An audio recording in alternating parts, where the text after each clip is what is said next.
Jenny Chu is at the Susanna. desk. Hello. So good to have you back in studio. We have been chatting about the U.S. Women's National Team, the 0-0 draw against Portugal. We heard what these two gents had to say in their reaction about the game, but very curious to hear your thoughts on this result, this performance from the U.S. I think one of the biggest things that has come up for me is the disorganization from Vlatko from the very beginning. There hasn't been a performance where you're saying this women's national team is so dominant and is going to go into the World Cup and be the team in so long. Like, you can't point to a performance in the recent 2 years and say, yep, that team is it. They're going to win another World Cup. There hasn't been that performance. And you know, we interviewed Jill Ellis on Attacking Third the other day, and she mentioned that they had everything planned out 5 months ahead of time. They had the players that were going to the World Cup, who was the sub, when those subs would come on as game changers. So she had all of that planned ahead of time. We think about this roster. This roster was assembled in the last few minutes. We had Savannah DeMello being added at the very last minute. We had unknowns about Julie Ertz because of her return. I mean, all of these things were at the end. These were not decisions made 5 months ahead of time. And I'm referencing the Jill Ellis interview because they end up winning the World Cup. You know, that makes sense that they were so organized and they had a plan. This feels like there's no plan. This feels like we're running on the seat of our pants. Well, could I just add something? Go ahead. So I get the 5 months, but if you're telling me just because a Savannah DeMello makes a roster that this team isn't performing, I don't agree with that. Because if you have 5 months or 6 months and a player comes out of nowhere and is wowing, and she is dominating NWSL, she's clearly a talented player. A starter, that's debatable. I think it comes down to style of play with Vlatko, not so much the player selection. It's more, how do we play? How do we build out of the back? I feel like that depends on the players that you have and their qualities to determine what is the best way to form. But you didn't know what players you were going to take 5 months ago. I mean, yeah, I think Jenny's actually making a good point. I mean, you might not be taking in the correct context. I think having an idea of who you want to play and knowing that there may be possibilities for other players to slot in, you do want to have an open opportunity to say, okay, this is the roster I'm going to bring, but here are some players that could potentially make it if they play well. Having a plan, I kind of... If you have a style of play. The style of play is the opposite of what I think Jenny's bringing up. What Jenny's bringing up is there clearly hasn't been instituted a plan ahead of time. There hasn't been a lot of detail being looked into. Gotcha. We talk a lot too about players needing to know their role on a team. And when a coach, when you know what is expected of you, what your role on the team is going to be, when you are going to be utilized, I think that is so helpful from a player's perspective. And it seems like that might be a little bit lost in terms of what Vlatko has been doing with this team. I don't know that there are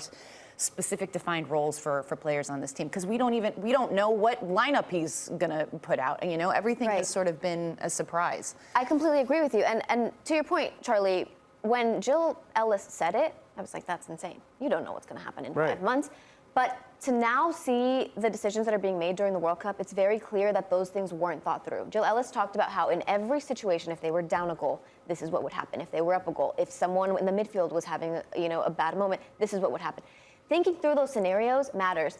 You now took 2 defenders, so Cook and Girma, that have been playing together, and you didn't play them. You stuck someone else in there that hadn't played there. I mean, that is a massive example of going and just throwing it out there. Right. Really, I struggle with, obviously it's not going to come together, because one of the things about roles is what Jill Ellis said is, when I tell you, 5 months ahead of time, maybe that's extreme. You are a starter, and then you go and you say, hey, Carly Lloyd, you're going to be coming off the bench and you're a game changer. Carly Lloyd, your job is not to fight for Alex Morgan's spot. Your job is to, in the moments you're given, to cause a spark.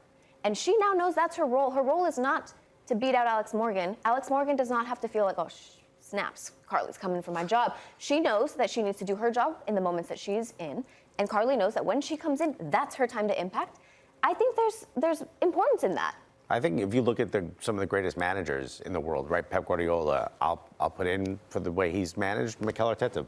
Some of those folks, you don't feel that they're improvising. you feel that there is a detailed plan. If this happens, here we go here. If this happens, we go here. Here's what I expect of my players. I'm not getting that from Vlatko's decisions. So I completely agree with where your head's at. I completely agree.